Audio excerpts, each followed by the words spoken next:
नमस्कार, स्वागत है आपका उत्तराखंड के बुलेटिन में। मैं हूं आपके साथ यशी शुक्ला। रुक करेंगे खबरों का, लेकिन उससे पहले नजर डालेंगे सुर्खियों पर। देश में कोरोना का कहर जारी, मरीजों का आंकड़ा पहुंचा 59,000 के पार और अब तक 1981 लोगों की गई जान। उत्तराखंड में 2 दिन बाद मिले 2 नए कोरोना मरीज। उधम सिंह नगर और हरिद्वार से एक एक केस मिला। प्रदेश में संक्रमितों की संख्या 63 हुई। 13 मई को होगी उत्तराखंड सरकार की कैबिनेट बैठक। सीएम त्रिवेंद्र सिंह की अध्यक्षता में सचिवालय में होगी बैठक।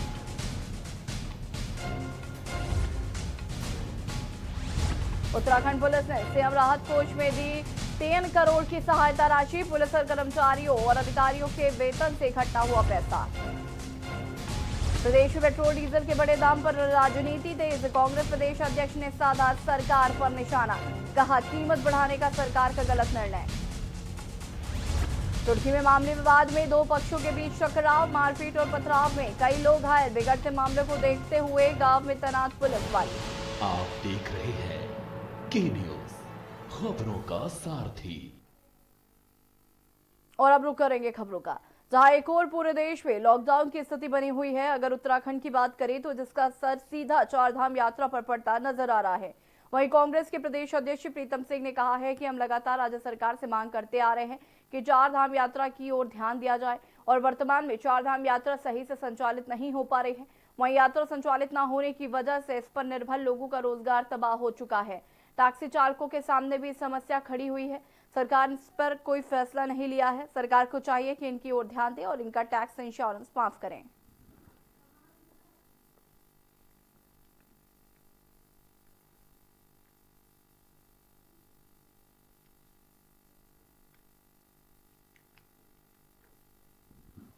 हम तो राज्य सरकार से लगातार इस बात की मांग करते आए हैं कि वर्तमान समय में चारधाम यात्रा संचालित नहीं हो पा रही है। यात्रा के संचालित न होने की वजह से इस पर निर्भर जो लोगों का व्यवसाय था वो पूरी तरीके से तबाह हो चुका है। मैक्सी संचालकों की जो समस्या उसका निदान भी सरकार करे, ये हम सरकार से कहना चाहते हैं। सरकार जागे, ये तो सरकार सोई हुई है, जाग नहीं रही। हम इसको जगाने का बहुत प्रयत्न कर रहे हैं, लेकिन सरकार जाग रही है। प्रदेश में लॉकडाउन है और ऐसे में हर वर्ग पर मुसीबतों का पहाड़ टूट पड़ा है, लेकिन सबसे ज्यादा परेशानी गरीब तबके के लोगों के साथ ही बाहर से आए दिहाड़ी मजदूरों को हो रही है, जिनके पास राशन आदि की व्यवस्था नहीं है। अब ऐसे में पूर्व विधानसभा अध्यक्ष व कैंट विधानसभा के बीजेपी विधायक हरबंस कपूर ने इन लोगों तक राशन पहुंचाने का जिम्मा उठाया है। हरबंस कपूर का कहना है कि इस संकट की घड़ी में हर कोई जरूरतमंद की मदद कर रहा है और उनके द्वारा भी अपने कार्यकर्ताओं के साथ मिलकर लगातार जरूरतमंदों तक राशन मुहैया कराया जा रहा है। साथ ही महिला कार्यकर्ता भी खुद के मास्क बनाकर लोगों तक पहुंचा रही हैं।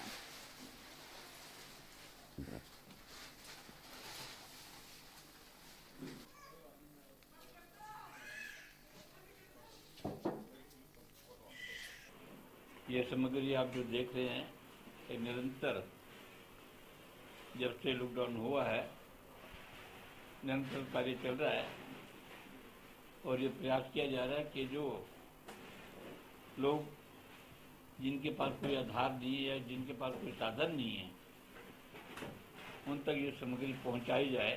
सब क्षेत्र का जो हमारे जितने कार्यकर्ता हैं, सब अपने अपने स्तर से वार्डों में, बूथों में, क्षेत्रों में मिलके जुलकर अकेले जैसे जैसे स्थिति बनती है अपने सहयोग दे रहे हैं। इस वैश्विक महामारी में जब से माननीय प्रधानमंत्री जी ने देश में पूर्ण लॉकडाउन का एक आह्वान सभी के बीच किया था, तभी से 25 मार्च निरंतर आज तक न माननीय विधायक श्री हरबंस कपूर जी के माध्यम से, पहले मोदी किचन के माध्यम से, महिलाओं के द्वारा मास्क बनाने के माध्यम से और सभी को सूखा राशन, क्योंकि सबसे मोदी जी का एक ध्येय रहा है कि कोई व्यक्ति भूखा ना सोए। उसी को मानते हुए माननीय विधायक जी ने भी एक प्रण लिया था कि हमारे यहाँ कोई भी कभी ऐसा ना हमें सुनने को मिले कि राशन की कमी की वजह से कोई व्यक्ति भूखा सोया। केंद्र सरकार ने जहां एक और डीजल पेट्रोल के दामों में बढ़ोतरी कर दी है, तो वहीं उत्तराखंड सरकार ने भी पेट्रोल डीजल के दामों में बढ़ोतरी करने का फैसला किया है। जिस पर अब प्रदेश में राजनीति का दौर भी शुरू हो गया है। वहीं कांग्रेस के प्रदेश अध्यक्ष ने बीजेपी पर निशाना साधते हुए कहा कि जिस तरीके से लगातार पूरे देश में कोरोना महामारी के चलते जनता को परेशानी उठानी पड़ रही है, वहीं सरकार लगातार डीजल पेट्रोल के दामों में बढ़ोतरी करने पर तुली हुई है, जो बड़ा ही गलत निर्णय है। जिस तरीके से डीजल और पेट्रोल के दाम बढ़ाए गए हैं, इस पर सरकार को गंभीरता से विचार करना चाहिए।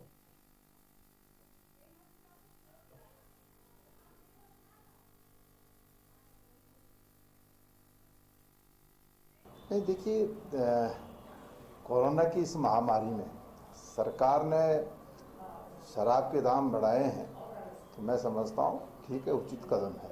लेकिन जिस तरीके से पेट्रोल डीजल के दाम बढ़ाए हैं, निश्चित रूप से सरकार को जो है इस पर गंभीरता से गहन विचार करना चाहिए था। यहाँ तो दिक्कत ये हो गई, यहाँ की सरकार तो अपने विवेक से काम नहीं ले रही है।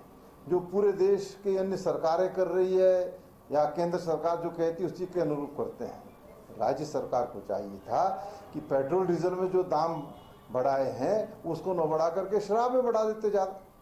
कम से कम महंगाई से लोगों को निजात मिलता। पेट्रोल डीजल मैं समझता हूँ आज हर व्यक्ति की आवश्यकता है, तो उसको सरकार को नहीं बढ़ाना चाहिए था। कोरोना वायरस के खिलाफ उत्तराखंड पुलिस ने मुख्यमंत्री राहत कोष में 3 करोड़ की धनराशि का योगदान दिया है। पुलिस महानिदेशक अनिल रतूड़ी, महानिदेशक अशोक कुमार समेत पुलिस के समस्त पुलिसकर्मियों की ओर से 3 करोड़ 11,27,000 रुपए की धनराशि का चेक मुख्यमंत्री त्रिवेंद्र सिंह रावत को भेंट किया गया। यह धनराशि पुलिस विभाग के सभी राजपत्रित अधिकारियों द्वारा एक दिन के वेतन से एकत्र की गई है। इसके अलावा साथ ही पुलिसकर्मियों द्वारा स्वेच्छा से एकत्र की गई इस धनराशि में से 5 लाख की सहायता सड़क हादसे का शिकार हुए कांस्टेबल संजय गुर्जर के परिजनों को दी गई है।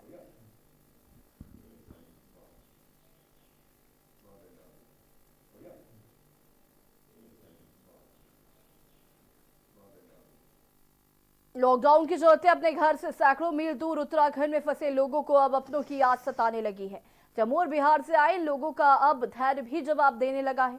देहरादून के अग्रवाल धर्मशाला में ठहरे इन लोगों में थोड़ा आक्रोश भी है। सरकार का कोई भी नुमाइंदा इनकी सुध लेने नहीं आया। लोगों का कहना है कि सरकारी बस ने उन्हें देहरादून तो छोड़ दिया, लेकिन अब वो यहाँ फंस गए हैं।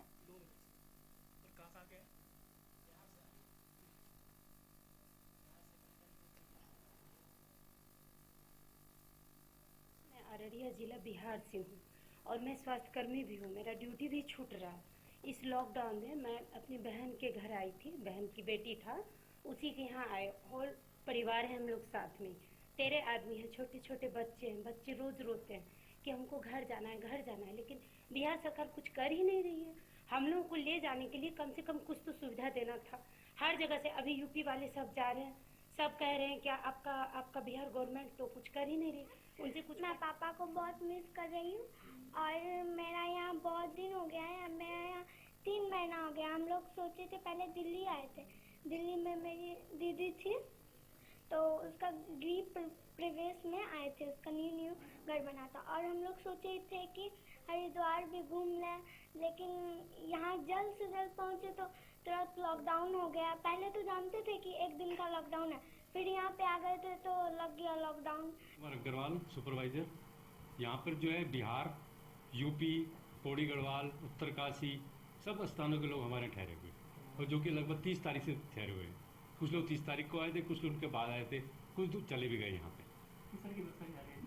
बहुत कमरे दे रखे सबको, इंडिविजुअल कमरे रखे, 2 आदमी के लिए 1 कमरा और खाने पीने की पूरी व्यवस्था है। रोज सफाई वगैरह होती है और उसमें जो है सैनिटाइजर करवाते हैं। प्रदेश में कोरोना महामारी के चलते लॉकडाउन है, तो वहीं अब नगर निगम ने भी एक जागरूकता अभियान चलाते हुए एक नई पहल की है। नगर आयुक्त विनय शंकर पांडे की माने तो जिस तरीके से पूरे देश में कोरोना महामारी फैली हुई है, वहीं उत्तराखंड बड़ा ही भाग्यशाली है कि यहाँ पर फिर भी नियंत्रण की स्थिति है और इसके लिए सभी लोगों को लॉकडाउन के तरीके से जीने की आदत डालनी पड़ेगी, जिसके लिए हमने पूरे शहर में 5 गाड़ियां जागरूकता अभियान के लिए निकाली हैं, जिसमें लगातार अपील की जा रही है कि अपने घरों में रहें, लगातार मास्क लगा कर रखें और लगातार सैनिटाइजर से हाथ धोते रहें।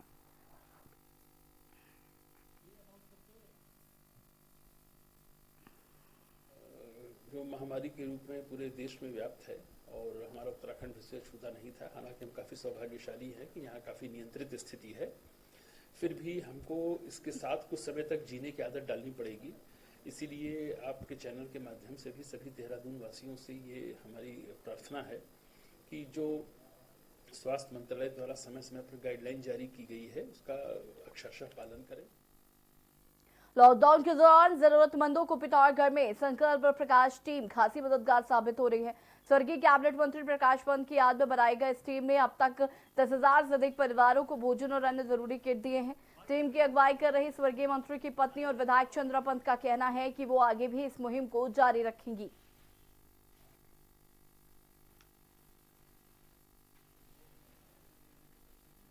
सपनों को पूरा करते हुए हमने भी ये सोचा कि हम इस क्षेत्र का कोई भी, चाहे ग्रामीण क्षेत्र में हो और शहरी क्षेत्र में, मेरे इस क्षेत्र का कोई भी व्यक्ति भूखा न रहे, इसी उद्देश्य के लिए हमने ये संकल्प टीम बनाई हुई है। काशीपुर के बाजपुर रोड में स्थित मल्टीपल फैक्ट्री द्वारा कर्मचारियों की सैलरी नहीं दिए जाने को लेकर कर्मचारियों में आक्रोश व्याप्त है, जिसके चलते फैक्ट्री के कर्मचारियों ने श्रम विभाग के अधिकारी कार्यालय में पहुंचकर अधिकारियों से सैलरी को जल्द दिलाने की मांग की है।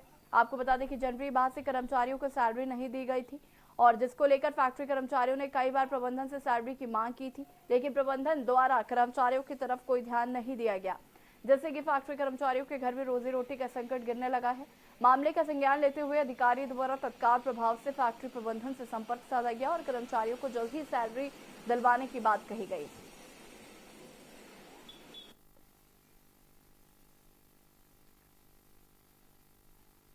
हम बाजपुर रोड स्थित जो है अपनी मल्टीवाल पल बोर्ड मिल में जो है पिछले 7 साल से काम कर रहे हैं और यहाँ पे जो है जनवरी माह से जो है वेतन नहीं दिया गया है। हमारा एक एम्प्लॉयर है, उसकी घरवाली ने आत्महत्या तक करने की कोशिश करी गई है। वो तो समय रहते हुए बंदा पहुंच गया वहाँ पे, जिस तरीके से उन लोग को समझा के कि भाई लेबर इंस्पेक्टर द्वारा जो है कल का आश्वासन दिया गया है।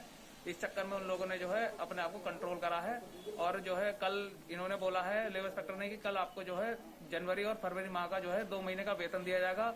ये कह रहे हैं कि कल आप फरवरी का वेतन लो, वहाँ पे आपसे जो है इनसे जो है लिखित में लिया जाएगा कि अप्रैल वो मार्च और अप्रैल की सैलरी ये कब देंगे। ये जो है ये फैक्ट्री जो है एनसीईआरटी में चली गई है, ठीक है। कोर्ट में जो है ये बीमार घोषित हो गई है, ये एनसीईआरटी में चली गई है और वहाँ के मनीष अग्रवाल जो लिक्विडेटर हैं उनसे पूछताछ की गई है कि इनका इतने महीनों का वेतन क्यों नहीं मिला। उन्होंने जो है आश्वासन दिया है कि कल जो है फरवरी तक का वेतन इनका जो है भुगतान। रुद्रप्रयाग के अगस्त्यमुनि कस्बे में बिहार के दिहाड़ी मजदूर करने वाले मजदूरों के सब्र का बांध टूट गया है और मजदूर पैदल ही अगस्त्यमुनि से बिहार के लिए चल दिए। मजदूरों को उम्मीद थी कि उन्हें उनके घर भेजा जाएगा, लेकिन घर जाने के लिए रजिस्ट्रेशन करने के बाद भी जब कोई कार्रवाई नहीं हुई तो मजदूरों ने पैदल जाना ही उचित समझा। इस बीच प्रशासन को जब खबर लगी तो रुद्रप्रयाग मुख्यालय में मजदूरों को रोका गया। लॉकडाउन लगने के कारण मजदूर यहीं फंस गए हैं और उनके सामने रोजी रोटी का संकट खड़ा हो गया है। वहीं रुद्रप्रयाग के जिलाधिकारी मंगेश घड़िया ने कहा कि मजदूरों को रोका गया है, मजदूरों को खाने और रहने की व्यवस्था पहले से ही की गई है और मजदूर यहाँ नहीं रहना चाहते हैं तो उनके घर भेजने का प्रयास किया जा रहा है। कहाँ के रहने वाले हो? बिहार।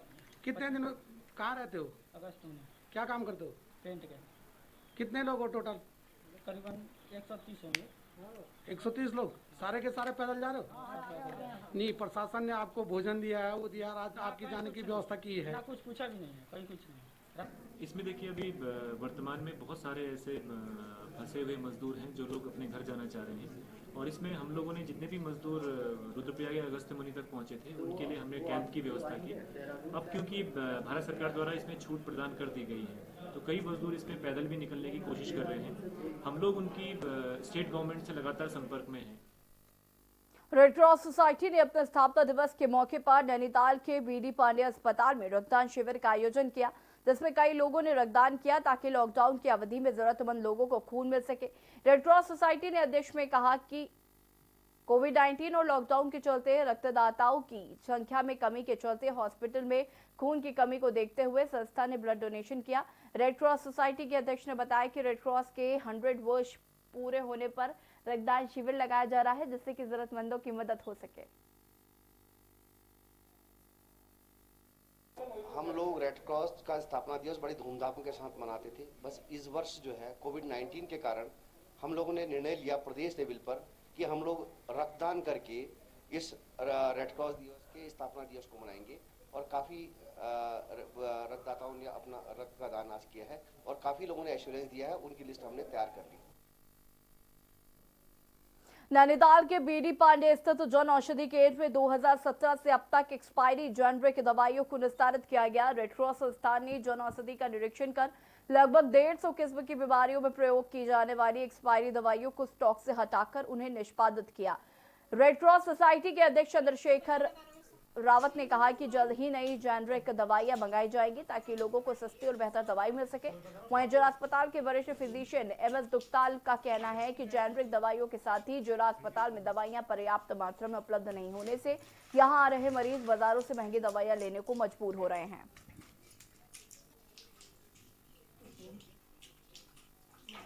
ये जो जेनरिक दवाइयाँ जो डिस्ट्रॉय की जा रही हैं, ये कालातीत हो गई हैं, एक्सपायरी दवाइयाँ हैं। इनको 2017 में जब से हमने खरीद की थी और अब तक जब की दवाइयाँ एक्सपायर हुई हैं उनको जो है डिसमेंटल किया जा रहा है। इनको डिस्ट्रॉय करने के लिए प्रॉपर जहाँ पर भी उपयुक्त स्थान जो है हॉस्पिटल का जो प्रशासन है वो तय करेगा, वहाँ पे इनको डिसमेंटल किया जाए। नहीं ये देखिए जो जेनरिक जो दवाई है जो नर्स की जार वो तो मेरे नॉलेज में नहीं है, लेकिन जो है यहाँ पर जो दवाई है वो दवाई की शॉर्टेज है, वो कंप्लीट है नहीं, जिससे जो हमारे जो पेशेंट है वो वहाँ पर ले नहीं पा रहे हैं और जो बाजार की जो दवाई है वो महंगी ले रहे हो। तो ये जो है रेड क्रॉस के जो शासन है उसका दायित्व बनता है कि वो वहाँ पर दवाई अवेलेबल करा लें और जिससे कि जो और सब पेशेंट को दवाई अपने टाइम पर मिल जाए। उत्तराखंड की संस्कृति को जिंदा रखने के लिए जैसे पहाड़ के बाल गीत, लोरिया और मुहावरों को संजोने के लिए क्रिएटिव उत्तराखंड की टीम द्वारा पहल की गई है। टीम ने कई वर्षों से चले आ रहे गीतों को ई-बुक के माध्यम से सोशल मीडिया में लॉन्च किया, जिसमें गढ़वाल और कुमाऊं की 2 अलग अलग बाल गीतों को पिरोया गया है। इस दौर में जब नौकरी के लिए पहाड़ छोड़कर मैदान में बसे कई लोग अपनी बोली भाषा को लेकर संजीदा नहीं हैं, तो रुद्रपुर में रहने वाले हेमपत, नोएडा में रहने वाले विनोद गड़िया और न्यूयॉर्क में रहने वाले शैलेश उप्रेती जैसे कई लोग अभी भी पहाड़ की तमाम बोली बिसरी यादों को अन्य प्रदेशों और देशों में रहने वाले उत्तराखंड के प्रवासियों और बच्चों तक पहाड़ की बोली भाषा, त्योहार, गीतों को पहुंचाने में जुटे हैं। ई बुक में उन्हें पढ़कर लोगों की बचपन की यादें ताज़ा भी हो रही हैं। अभी पहाड़ों में कई बाल गीत जो कभी कभी सुनने को मिलते हैं। टीम की इस पहल को उत्तराखंड प्रवासी सराह भी रहे हैं।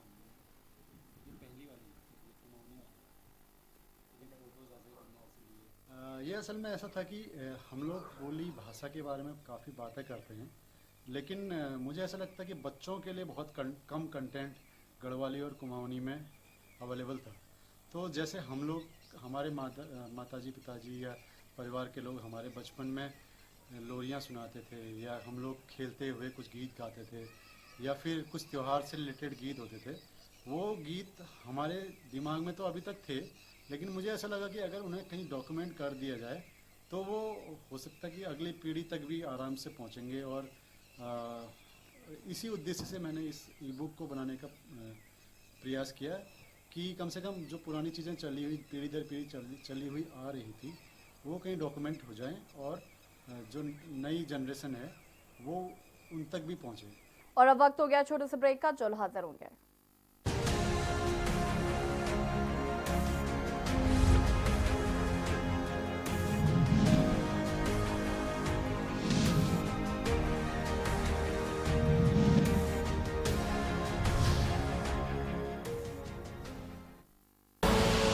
आप देख रहे हैं के न्यूज, खबरों का सारथी।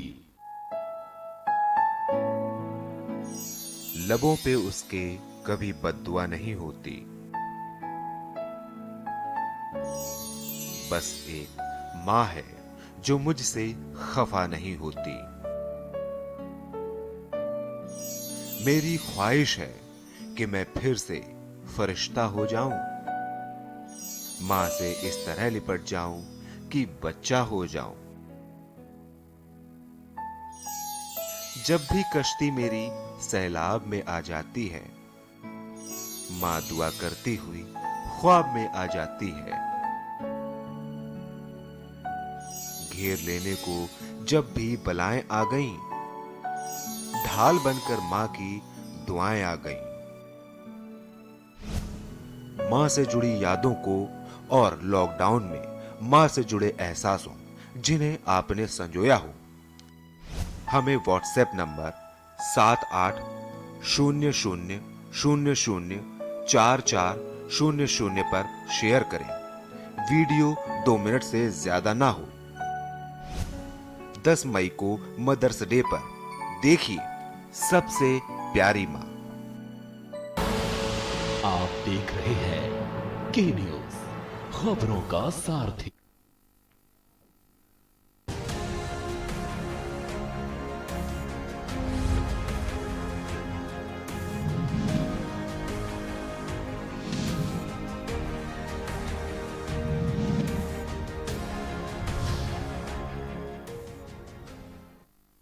ब्रेक के बाद आपका स्वागत है। रुद्रप्रयाग जनपद की 50% से अधिक आबादी तीर्थाटन और पर्यटन पर निर्भर है। ग्रीष्मकाल के 6 माह बाबा केदार की यात्रा और शीतकाल के 6 माह जिले के पर्यटक स्थलों से यहां के लोग अपनी आर्थिक संचालन करते हैं, लेकिन इस बार कोरोना वायरस के कारण यात्रा के ना चलने व पर्यटक स्थलों में पर्यटकों की आवाजाही न होने से जिले के लोगों के अलावा प्रदेश सरकार और स्थानीय जिला प्रशासन को करोड़ों की आय का नुकसान हुआ है। इसके अलावा केदारनाथ यात्रा पर अकेले रुद्रप्रयाग ही नहीं बल्कि टिहरी, चमोली, उत्तरकाशी, पौड़ी आदि जिलों की जनता भी निर्भर है। इस बार सीधा 20,000 परिवार रोजगार से प्रभावित हुए हैं। जिलाधिकारी मंगेश घड़ियाल का कहना है कि कोरोना वायरस के कारण पर्यटकों की और तीर्थ यात्रियों की आवाजाही प्रतिबंधित है और आने वाले समय में भी यात्रियों की आवाजाही को लेकर कुछ कहा नहीं जा सकता है। तीर्थाटन और पर्यटन जिले की रीढ़ की हड्डी है और कोरोना वायरस के कारण जिले के लोगों की आर्थिक पर बुरा प्रभाव पड़ा है। केदारनाथ यात्रा से सरकार को होने वाले इनकम की बात करें तो पैदल मार्ग पर संचालित होने वाले घोड़े खच्चरों से 5 से 6 करोड़ रुपए प्रशासन को मिलते थे। इसके अलावा केदारनाथ सहित पैदल मार्ग पर लगने वाली टेंट कॉलोनी से भी 6 लाख रुपए मिलते थे, जबकि होटल और लॉन्ज एवं अन्य व्यापारिक प्रतिष्ठानों से सरकार को जीएसटी व अन्य सेवा कर प्राप्त होते थे। सरकार और स्थानीय लोगों को जिले के पर्यटक स्थल चोपता, तुंगनाथ, देवरियाताल, चिरबिटिया आदि से भी आय अर्जित होती थी। जिलाधिकारी मंगेश घड़ियाल ने कहा कि जनता के साथ साथ प्रशासन की आय को भी नुकसान हुआ है और ऐसे अवसर ढूंढने होंगे कि जनता और प्रशासन भी इस नुकसान से उभर सके।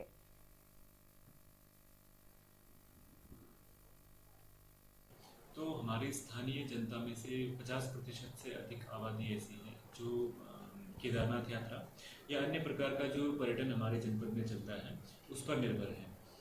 कोरोना संक्रमण की वजह से ओवरऑल देखें तो लगभग पर्यटकों की आवाजाही या तीर्थयात्रियों की आवाजाही पूर्ण रूप से बंद है और आने वाले कुछ समय तक शायद उम्मीद भी नहीं की जा सकती कि लोग यहाँ पर आएंगे। तो अगर केदारनाथ यात्रा का हम एग्जाम्पल लें तो उसमें घोड़ा खच्चर संचालन में पिछले वर्ष 45 करोड़ रुपए का ट्रांजैक्शन हुआ था, जिसमें कि स्थानीय घोड़ा खच्चर संचालकों को लगभग सब मिला करके 45 करोड़ रुपए की आमदनी प्राप्त हुई थी।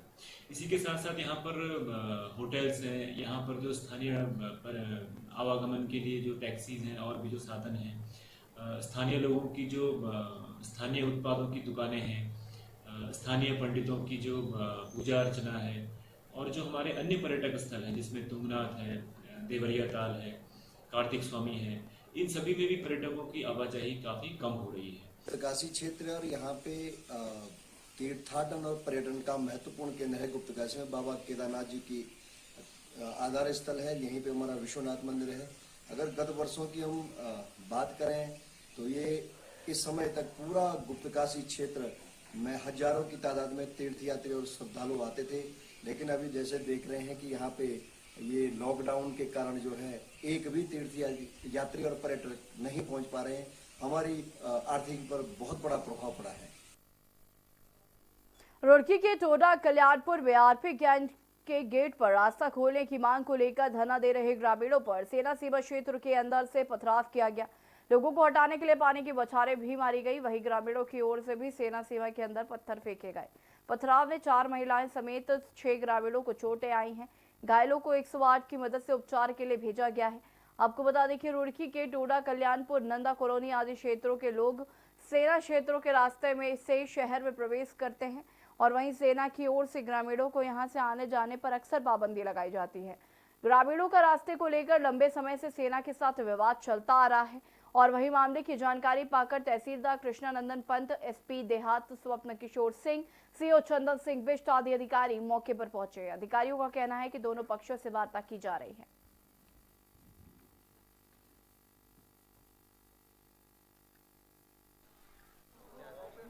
आने जाने के रास्ते को लेकर पूर्व से ही ये विवाद चला आ रहा है, जिसमें पुलिस और प्रशासन के स्तर से भी कई बार दोनों पक्षों के बीच वार्ता कराई गई है। अभी भी ये पूरी तरह से मामला सुलझ नहीं पाया है। स्थानीय प्रशासन इसमें दोनों पक्षों की वार्ता और संबंधित दस्तावेजों का अध्ययन करने की प्रक्रिया निरंतर गतिमान है। जो रास्ते का जो विवाद है वो बहुत पहले से चला आ रहा है। मेरे ख्याल से सबसे पहले 2012 में ये विवाद पैदा हुआ था और तब से लगातार पुलिस और प्रशासन के हस्तक्षेप के बाद, चाहे वो आर्मी के तरफ से हो चाहे ग्रामीणों की तरफ से हो, बीच में हस्तक्षेप किया जाता रहा है, समझौते किए जाते रहे हैं, वार्ता की जाती रही है और ये रास्ता खुलता भी रहा है। अब चूंकि इस समय लॉकडाउन के टाइम पे आर्मी का कहना है कि सुरक्षा के दृष्टिकोण से हमने इसको बंद किया हुआ है और जो बगल में जो रेलवे ट्रैक है इधर से एक रास्ता ओपन है, हालांकि वो रास्ता बहुत अच्छा नहीं है, खराब है और वहाँ से आना जाना भी बारिश में बहुत मुश्किल है। कोरोना वायरस महामारी के मामले देश में लगातार बढ़ रहे हैं। सरकार भी इस महामारी से बचने के लिए सोशल डिस्टेंसिंग और मुंह को ढकने के लिए लगातार लोगों को जागरूक कर रही है। लेकिन बात मंगलौर की करें तो कुछ लोग अब भी बिना मास्क लगाए ही घूम रहे हैं।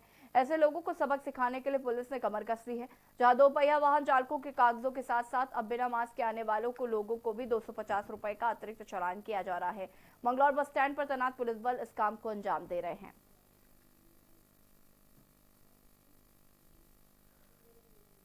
यहाँ पे जो भी लोग बिना मास्क के चल रहे हैं उनके चलाने की कार्रवाई भी चल रही है और 250 रुपये पर हेड हम चालान काट रहे हैं जो भी बिना मास्क के हमें मिल रहा है। इसके अलावा सोशल डिस्टेंस का पूरा ध्यान रखा जा रहा है और ये लोगों को बताया जा रहा है कि भाई दूरियां बनाकर चलें और बाकी सब ठीक चल रहा है, नॉर्मल है।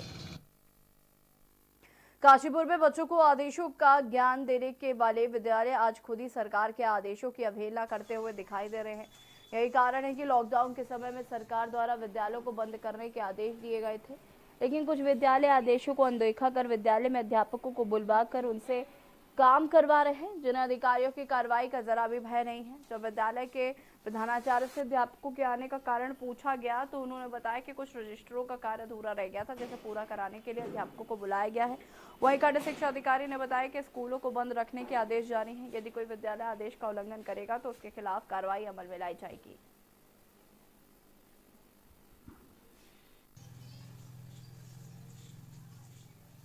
लॉकडाउन के अंतर्गत जो भी है कि उनको जो है विद्यालय आने के लिए तो मना कर रखा है।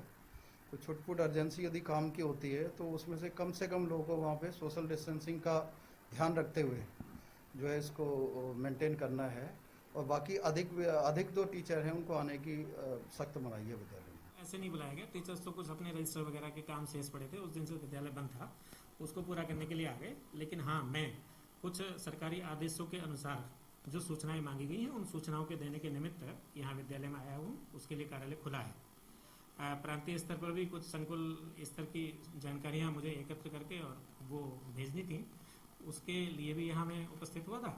ऐसे सब कुछ कार्यों को निपटाने के लिए ऑफिस आया हुआ हूँ। विद्यालय उस दिन से आज तक लगातार बंद ही है। बागेश्वर जिले में लॉकडाउन के चलते लंबे समय से निर्माण कार्य बंद है, जिसके चलते मजदूरों के सामने रोजी रोटी का संकट मंडराने लगा है। कोरोना महामारी के चलते रोजगार न होने के कारण मजदूर अब अपने प्रदेशों को वापस जाने की गुहार जिला प्रशासन से लगा रहे हैं। वहीं मजदूरों ने जिलाधिकारी कार्यालय पहुंचकर प्रशासन से उन्हें उनके घर को भेजने की मांग की है। मजदूरों ने बताया है कि प्रशासन द्वारा 2 बार उन्हें राशन मुहैया कराया गया था, तब से अब तक उन्हें किसी भी प्रकार की कोई मदद नहीं की गई है और उन्हें रोजाना आश्वासन ही दिया जा रहा है। मजदूरों ने जल्द से जल्द उन्हें अपने घरों को भेजने की व्यवस्था करने की मांग की है।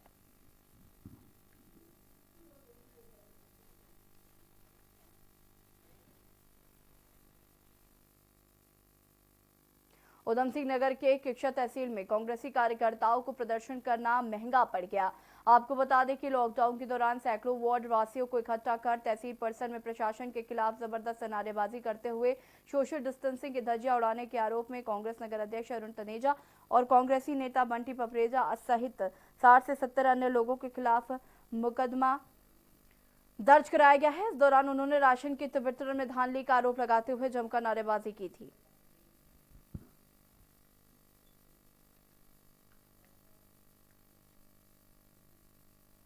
आपको पता है लॉकडाउन चल रहा है जिसमें धारा 144 भी और जो कई चीज़ें से रिस्ट्रिक्शन लगी हुई है। उस रिस्ट्रिक्शन के बावजूद कल की बात है जिसमें तहसील में कुछ व्यक्तियों ने आके किसी बात को लेकर धरना दिया था। क्योंकि ये लॉकडाउन का पूर्णतः उल्लंघन है तो तहसीलदार की आख्या के आधार पर कानूनगो की रिपोर्ट पे इसमें FIR पंजीकृत की है। FIR पंजीकृत करके इसमें विवेचना की जाती है। रुद्रपुर में 2 युवतियों ने अज्ञात कारणों के चलते आत्महत्या कर ली। दोनों ही मामले अलग अलग थाना क्षेत्रों के हैं। घटना के बाद पुलिस ने शव का पंचनामा भर पोस्टमार्टम के लिए भेज दिया है। रुद्रपुर कोतवाली क्षेत्र ट्रांजरगाम थाना क्षेत्र में 2 युवतियों द्वारा पंखे की कुंडी से लटककर अपनी जीवन लीला उन्होंने समाप्त कर ली। जब तक परिजन दोनों को अस्पताल लेकर पहुंचे तब तक दोनों की मौत हो चुकी थी और घटना की सूचना पर पहुंची पुलिस ने शव का पंचनामा भरकर पोस्टमार्टम के लिए भेज दिया है। साथ ही मामले की जांच में जुट गई है। वही मामले में रुद्रपुर के सीओ सिटी अमित कुमार ने बताया कि घटना की सूचना पर पुलिस मौके पर पहुंची थी और पोस्टमार्टम रिपोर्ट आने के बाद ही आगे की कार्रवाई की जाएगी।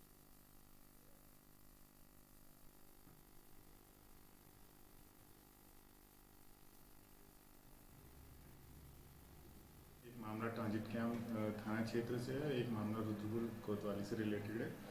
ये सुबह खबर आई थी कि ट्रांजिट कैंप में एक नाबालिग लड़की ने फांसी लगा ली है। उसका पंचायतनामा भर के पीएम की कार्रवाई की जा रही है। रुड़की की गंगनहर कोतवाली क्षेत्र के गांव रहीमपुर में मामले सी बात को लेकर 2 पक्षों में विवाद हो गया। देखते ही देखते विवाद इतना ज्यादा बढ़ गया कि दोनों पक्षों के बीच जमकर मारपीट और पथराव हो गया, जिसमें दोनों पक्षों के लोग गंभीर रूप से घायल हो गए हैं। वहीं गांव में पुलिस बल तैनात किया गया है। आपको बता दें कि गांव के कुछ युवक 2 दिन पहले गांव के एक मैदान में क्रिकेट खेल रहे थे। तभी किसी बात को लेकर युवकों में कहासुनी हो गई और उस समय लोगों ने बीच बचाव कर दोनों पक्षों को शांत करा दिया। वहीं इस पूरे मामले में एसपी देहात स्वप्न किशोर सिंह ने बताया कि पूरे मामले की जांच की जा रही है और दोषियों पर कार्रवाई की जाएगी।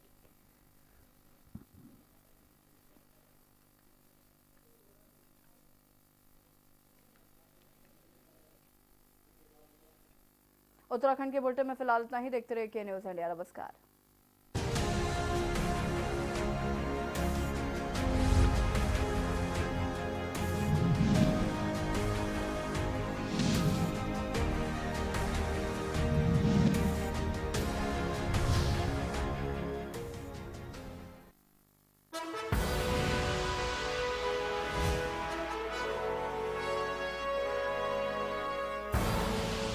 आप देख रहे हैं के न्यूज, खबरों का सारथी।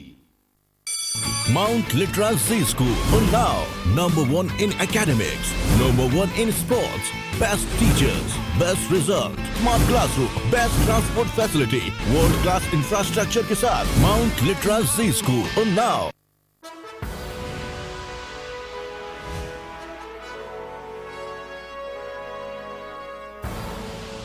आप देख रहे हैं के न्यूज, खबरों का सारथी। नमस्कार, स्वागत है आपका बुलेटिन में। मैं हूं आपके साथ यशी शुक्ला और अब रुक करेंगे खबरों का। लॉकडाउन शुरू होने के बाद काम धंधा पूरी तरह से ठप हो गया, जिसके बाद दिहाड़ी मजदूरी करने वाले परिवार के सामने जीवन यापन का एक बड़ा संकट खड़ा हो गया।